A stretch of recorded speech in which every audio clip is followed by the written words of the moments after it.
What is going on, Lunatic Fringe? Guys, there's a whole bunch going on in this community right now. We've got a defector from Luna coming over to Luna Classic, and that might be the start of something very, very big, but we don't know for sure. We'll have to wait and see how this pans out as the days turn into weeks, turn into months, and we get through this bull run. But if it turns out positive, then this is going to be a fantastic move. Now, if you like this type of content, make sure you hit the like button on the way in. Let's get into it. LFG, baby. All right, number one, a question was asked, how do you trade meme coins on Terraport? So I wanted to start off with Terraport. If you're not trading meme coins so far, then, maybe you should consider it. Now, if you guys remember, I bought a bunch of them for $50. One of them, Cat with Hats, at $106. The other one, Juris Protocol, is at $103. Food is at $101. Garuda X is at $76. The Boys is at $64. Every single one that I bought is pumping or has pumped. Now, it's ranging right now. They haven't had that explosive move, but it's the end of the year, and we really haven't had that, again, we haven't had that takeoff moment. And when we do, then there is perhaps a moment here where, all of this entire ecosystem goes crazy. Now imagine, because they are paired with Terra Luna Classic, if Terra Luna Classic goes on, let's just call it a 10x sort of parabolic sort of run, and it loses 2 zeros or a zero from here, then all of these are going to go up almost commensurate with that. They'll go about half, because just imagine that a cat with hat without any motivation at all goes up a 5x if Luna Classic goes up a 10x, and then that creates more enthusiasm in the ecosystem, which means that those will probably go up more than 10x. It's just the way that it works, right? So be looking for a moment in time here where all this stuff really kind of fits together. But the question was, how do you trade on Terraport? So the answer is very simple. You connect your wallet. There's a button up here. You can connect your wallet right there, which I've done. And you can use the station extension. You can use Kepler. There are a couple different wallets. Now, my preferred ones that I will tell you are the station wallet, which will go out of service pretty soon. So I'm using Kepler. And the thing is, Kepler, if your seed phrase is transferable, because your wallet isn't where the money is stored. The blockchain is where your money is stored. The window in which you access where your stuff is stored, that's your wallet. So your seed phrase basically lets you know. And by the way, you could have 5 or 10 different wallets in the Cosmos ecosystem, all using the same seed phrase, and they would all access that same wallet. So in the event that you are curious about that, now you know. But the question is, how do you swap? You click down here on swap, and then you decide which one it is that you want. Now, you can go through here in trending. You can come over to the trade pool and choose whichever one that you want to make the buy on. For example, if you wanted to buy some Santa Claus because it's Christmas time, and APR on it is 37.3. So you click on it right here, and you can see right now what the price action is. You can use 1 day, 1 week, 1 month. And over here is where you would make your purchase. Now you would swap so that you're using LUNC to pay for Santa Claus. So in the event that you wanted to buy a big bag of it, then you would just click on 25%. You're going to use whatever amount you want to use, and it will give you the summarized dollar amount down here. So but let's say that we're buying 150,000 LUNC worth of Santa Claus, which is about $17 right now.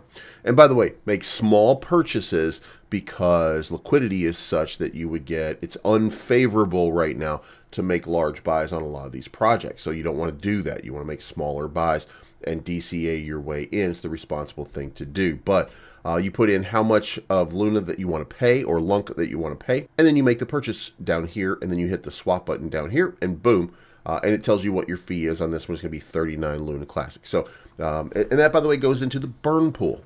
Don't forget that. So whatever activity you do, that's how it works. So there you have it. That's all it takes in order to do that. And if you want to do some risk-based gaming, do it through Terra Casino. Right now they've got Santa's Christmas Rush. They've got a $5,000 multiplier Rush 2 Christmas edition available for you. Daily cash drops of up to 11,000, sponsored by Terra Casino and Pragmatic Play. World Poker League ended yesterday, giving away 2 million euros. An announcement should be forthcoming, and go check it out. Now let's get into governance does not look like right at this point that the set on-chain tax rate to 1.5% is going to work. Basically, what you're seeing is a bunch of, our validators are now gatekeepers for somebody else because they don't want to offend Binance. So at least that's my opinion. That seems to be the reason that people are voting no. It's the same people that always vote no when anything might affect Binance. So I think they're just, basically centralizing. It's pretty centralized to me. So I don't care what Binance thinks. They're whitelisted, so it doesn't matter. They're not paying the tax anyway.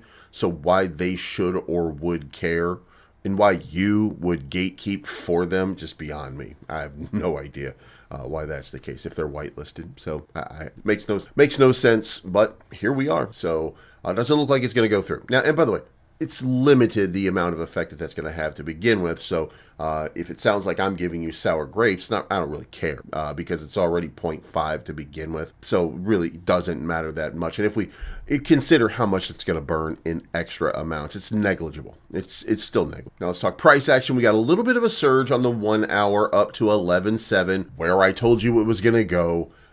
Hit the 200 MA on the 1 hour. On the daily, you can see here that we had a big recovery back to where? The 618, because that's what happens. Now, what happens after that? Well, I still think we might have a dump for Christmas. I'm not sure that we're done with it yet. So you could see a move back down here one more time, but the more likely scenario at this point would be kind of some sideways action leading up through here, maybe a dip back down into here, kind of a range right here, probably top side here, before you get a breakout. And then that 232, the 236 right there would be my next target at 3 zeros, 15,587. So I think that that's probably the most likely scenario and play out. And remember, we only have a couple of days left before this market starts to really rip. So Bitcoin just hit a new all-time high and the market is buzzing with excitement. Many crypto holders are holding their breath, waiting for the next wave of volatility. Now, we're seeing that dip right now. I'm going to enter a position using Cryptonomy.finance's margin trading program. When Bitcoin hit 100,000, stats show that plenty of retail investors cashed out. Now the market seems to be holding a pattern. We've gotten a dip here. There's a good chance that those same sellers might jump back in if Bitcoin gets close to 120,000. So that's what we're going to rely on right now. We're going to enter a position on Bitcoin. As a matter of fact, we're going to enter a few positions right now. In my last video, I showed you what you needed to know about this margin trading. Right now, we're going to open a few positions. First, I'm going to go all in right now, but I'm going to go against the grain because I think that Ethereum has a big opportunity for a gigantic move. So what I'm going to do is a 10x leverage position. I'm going to schedule this for 9 months and my minimum expected profit is 123.76%. We're going to open this position. All right, and now we're going to open up a big position here on Bitcoin. We're going to put in about 6 grand right now, about 10 grand at this point. But we're going to do it again for 9 months. I'm still going to stay risk on with a 10x position. I think it's important that we go for broke, if you will. I just don't think that the risk level is worth it. And remember, Bitcoin is on a big dip right now. So we're going to open that position right now. All right, guys, we have 2 positions now open. We have a Bitcoin position. We have an Ethereum position. I'll probably do a Solana at some point. But remember that sometimes these positions can generate more profit in a single day than in 1 to 2 previous months, even with already impressive minimum daily profits, such as the outcome that I'm already getting from the launch pool or from the fixed staking. This could be something much bigger. Now, to give you an idea on the launch pad, I did close a contract right here in which my total income was 168,000, but it's 50-50 split. So I made $84,241 off of my deposit. My deposit, by the way, $50,000. So that was a big win for me.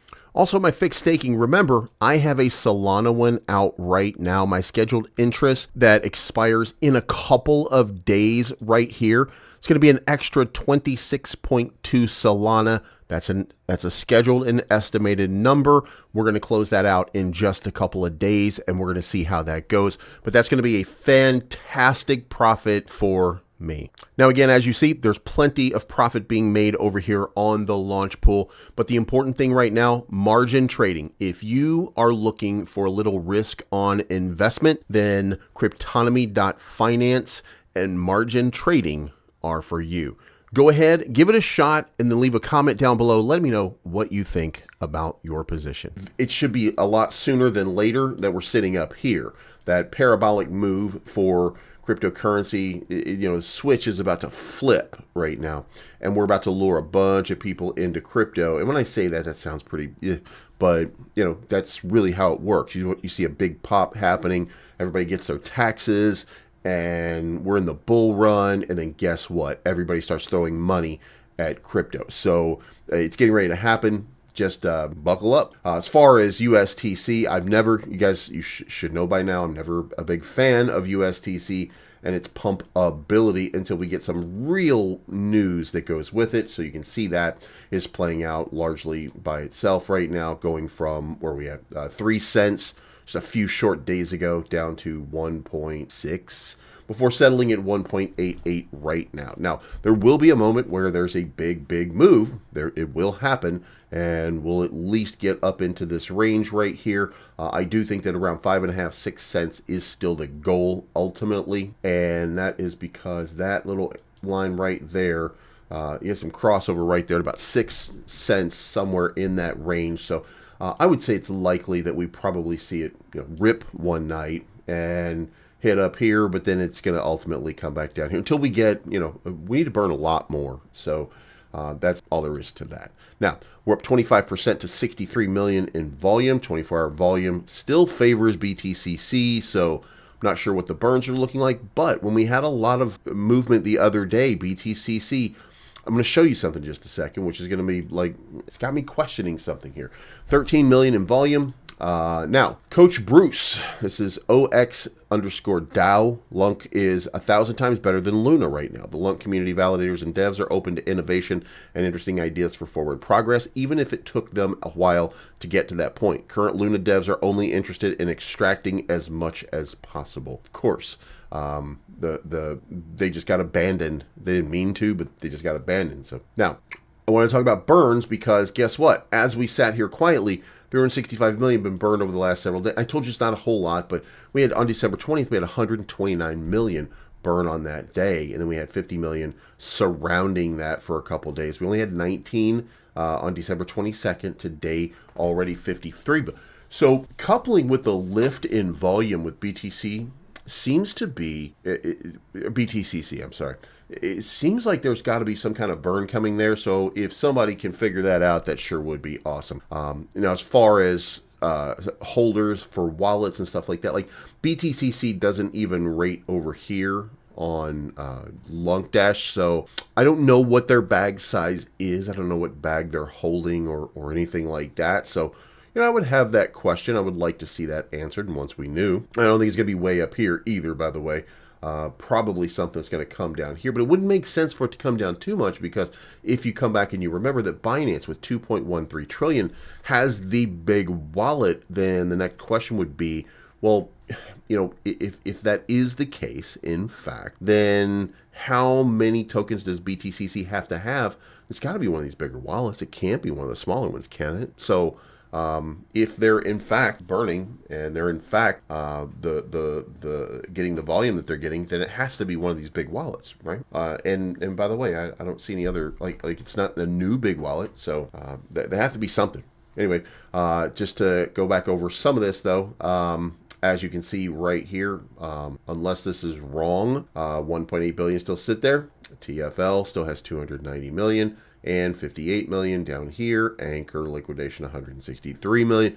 So there's still a whole bunch of USTC out here not burnt. So it's a little bit weird. But let me tell you some good news.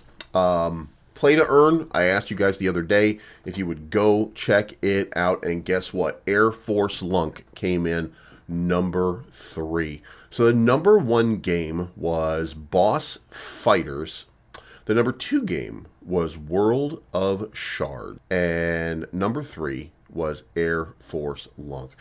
To me, guys, I think that that is a very, very big deal. Very nice to see some of these games getting a little bit of exposure. And look, I don't know anything about Boss Fighters. I don't know anything about World Shards game. I do know on my phone right now, I have Air Force LUNC. And to see it come out here, get a little bit of exposure, only ends good for this ecosystem. It's a fun game to play. Is it innovative?